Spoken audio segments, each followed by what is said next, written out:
welcome Team 400, also known as 400 Bad Requests. Once again, while it's here enough, I'd just like to share a rumour I heard about this team. I heard that they would be playing cards too much, that they were being kicked out of rooms. You knew it was a problem when you couldn't enter a room in Erskine without there being cards thrown about the place. So I'd like to ask a controversial question to this team. Who's the best card player in Team 400? Everyone can share their opinion. I was pointing at Luke.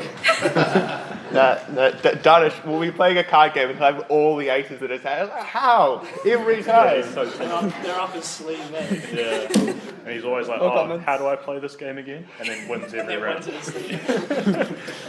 like you set up. Okay. Hi everyone, we're Team 400 Bad Request, and we'd like to present the project we've been working on all year. POFO. POFO is a system that allows students like us to create a portfolio of skills for the software projects that I've been working on at university.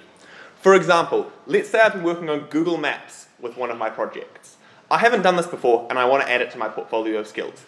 I can log into POFO and then add a new piece of evidence talking about what I've done. I can also add supplementary information to this piece of evidence to increase how useful it is. For example, I can add a link to a tutorial where I learnt about Google Maps. Or I can add the commits where I implemented the Google Maps functionality in code. Or I can add the skill Google Maps to the piece of evidence, which will then show up as a skill in my portfolio of skills.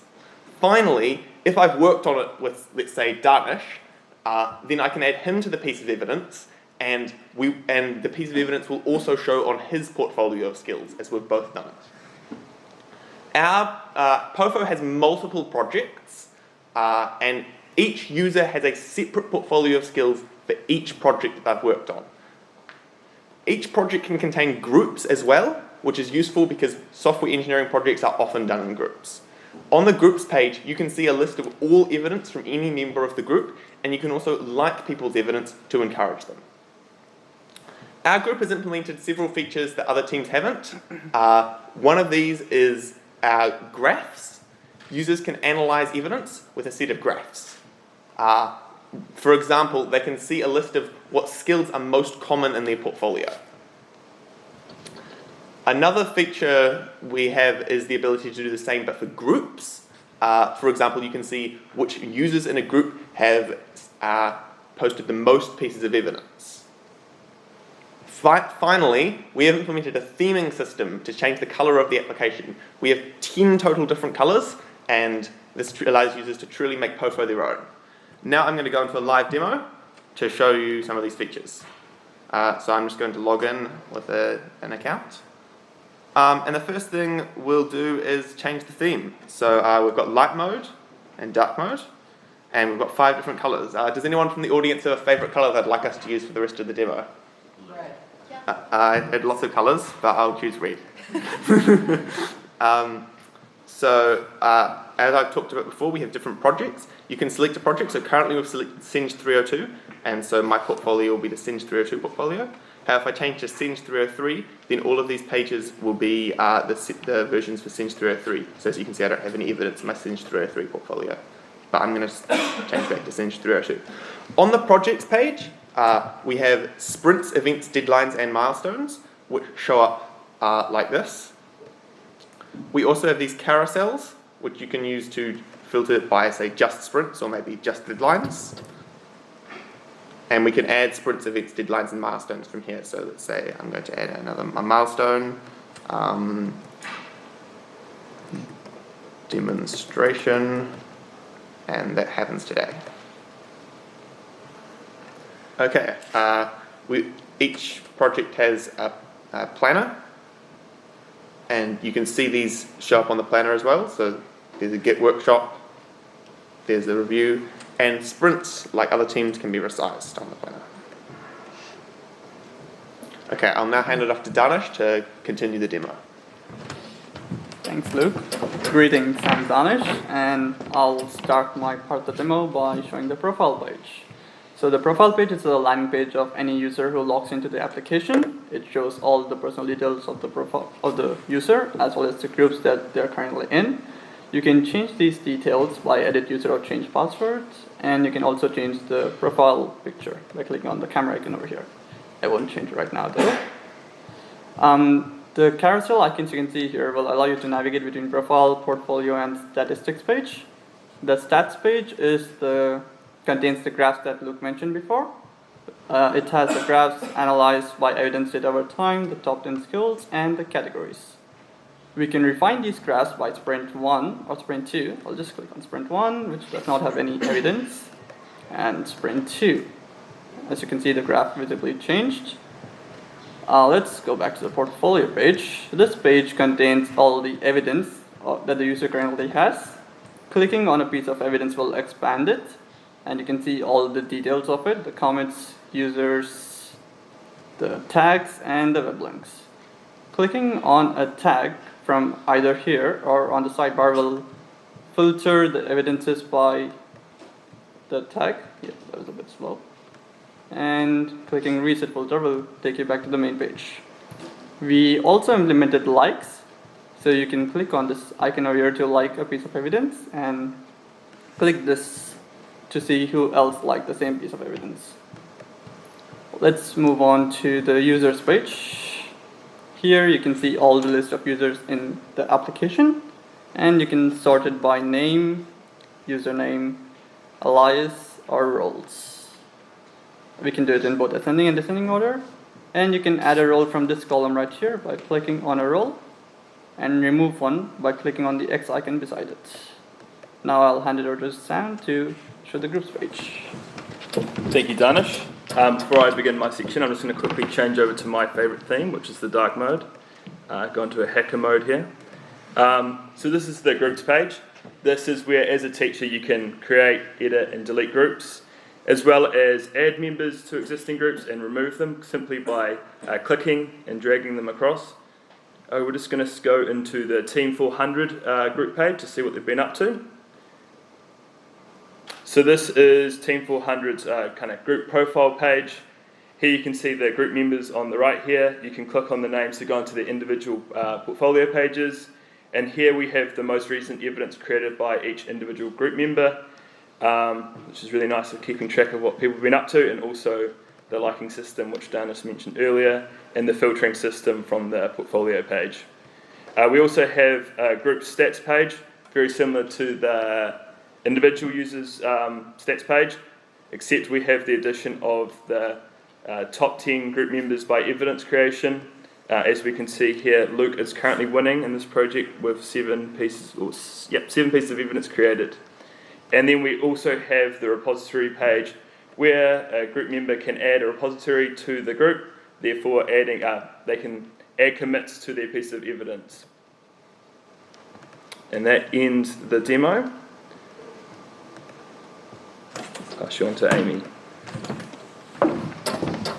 So one of the most important aspects of this course is the lessons that we learned along the way. So what we learned about Scrum is that estimation is very hard. I'm sure all teams have experienced this. We particularly struggled with our task estimation, task breakdown, where a lot of our tasks, especially at the beginning, were taking double, if not triple, the amount of time that we initially anticipated. With some refinements throughout the year, such as allocating more time for code reviews and testing and adjusting our planning sessions as well, we were able to get closer to our goals. But we also had to make further adjustments, even up to Sprint 7, where we realised we still had large tasks that we, instead of working on them until they were done, which led to massive merge requests and really nasty code reviews, we had to implement methods to break them down as soon as we realised that they were going to be too large. These poor estimations stemmed from our planning sessions, so there were a few changes that we changed to our process throughout the year as well. In the first few sprints, we made sure to read the backlog before coming to the sessions. This didn't solve all our issues, so then we decided to assign a story to each team member before the planning session, and they were in charge of writing a task for the story. This meant that during the planning session, we were able to focus more on reducing ambiguities within the tasks and within the ACs. Our stand-ups have improved throughout the year. In the beginning, they were very long and boring, and we had lots of technical discussions. We've now got them down to like 10 minutes flat every single time, which we're super proud of. The last thing that we've really loved about Scrum is our customization stories. Building something from the bottom up that we've designed ourselves has built this sense of pride within our application. It's something that got us really excited and motivated to work.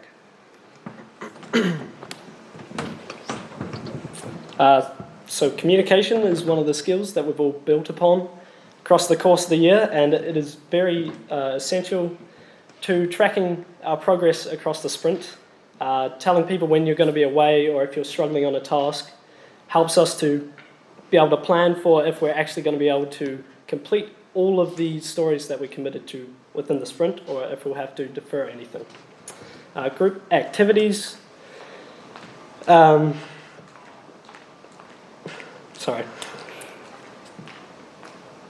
Group activities were an essential way of group bonding. It allowed us to get to know each other and have fun in a friendly environment.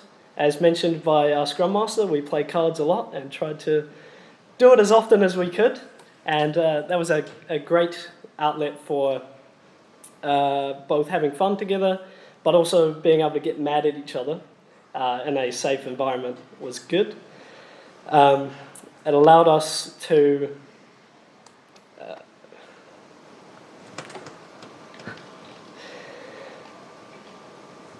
getting mad at each other in a safe environment allowed us to explore each other's strengths and weaknesses and be able to feel comfortable discussing and disagreeing with each other in the more important aspects of the project to come up with the best solution for each problem that we face.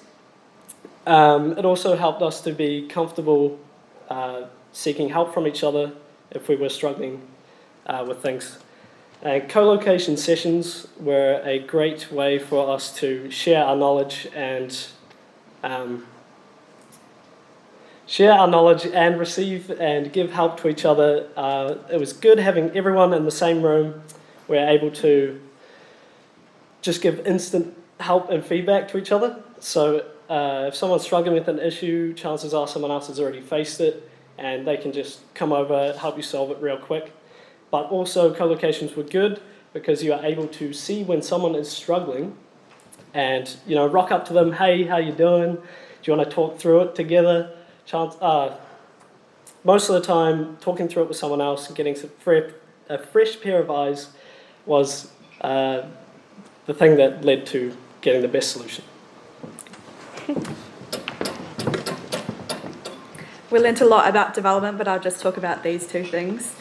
We learnt how to be consistent with our contributions. This came from being more organised with our other projects as well as being more organised with Senge 302. Through consistent contributions, we were able to, for the most part, finish all the stories that we committed to, which is something that we were really proud of. In order to do this, we tracked our burn down and flowcharts after our stand-ups. This was something that we implemented around semester 2. And because of this, we were able to adjust our velocity based on how we were tracking at that time.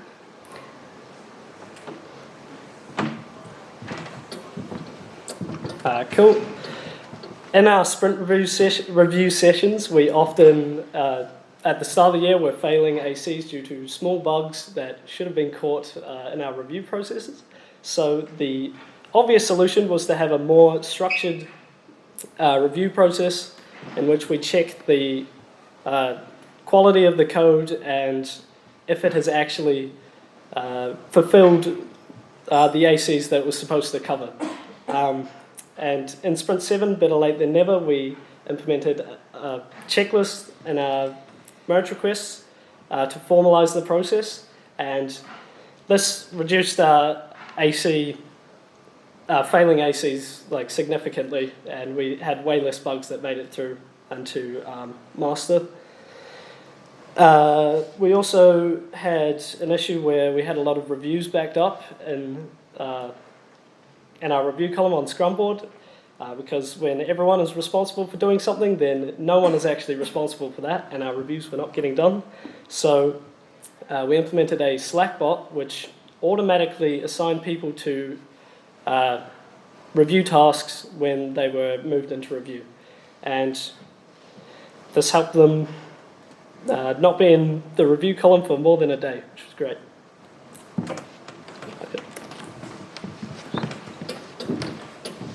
So just some personal lessons here. So my big takeaway from this year was learning how to work as a team.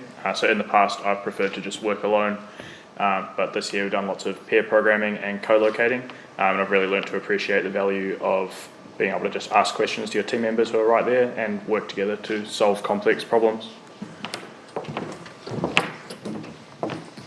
A big lesson for me this year was kind of learning and understanding the importance of a good team culture. It honestly makes things a lot easier when you actually get along with your team, believe it or not. Having a good team culture creates an environment where just everyone is very motivated to work because A, you don't want to be the person that lets the team down, and B, you want to be one of the people that helps the team succeed. So thanks guys for making it easy. One of my big takeaways for the year was how beneficial self-reflection and goal setting can be. We were forced to do self-reflections at the end of every sprint, which was a chore at first, but eventually I realised that I could take away some really important lessons, put in steps to improve my flaws, which is really important technique to learn for both the workplace and within a team. Goal setting was also really important as I could challenge myself to learn new skills before each new sprint, and this meant that I could add new skills to my portfolio as well. One of the big lessons I learned was about pair programming. In the past, I hadn't appreciated it because I thought it just took twice the time with no real gain. But I've come to appreciate that the knowledge sharing that comes from doing pair programming is really, really important. And this was especially important for 302 because it's a full year course as opposed to other half year courses. In shorter courses, it's easier to get away with only one team member knowing a specific part of the application. But with 302, it was really essential that other people knew, and that's why pair programming was one of the big takeaways that I had this year.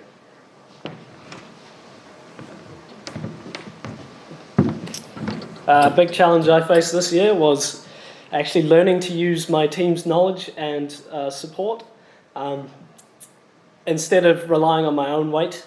And a great way of doing this was co-locations. I enjoyed being able to be in a room with everybody and being able to share knowledge and help everyone and get help when I needed it as well. It made the whole process a lot quicker and easier and a lot of fun sometimes, which was great. Yep. So one of the biggest lessons I learned this year was asking for help. Prior to this, I used to be a bit hesitant in asking for help because I used to feel like the issues I was facing was pretty simple and that I may have been judged as being dumber. And yeah, but after working with the team, I realized that everyone has their own problems and issues that they face, even with the code, and that asking for help only makes me work better and more efficient than before.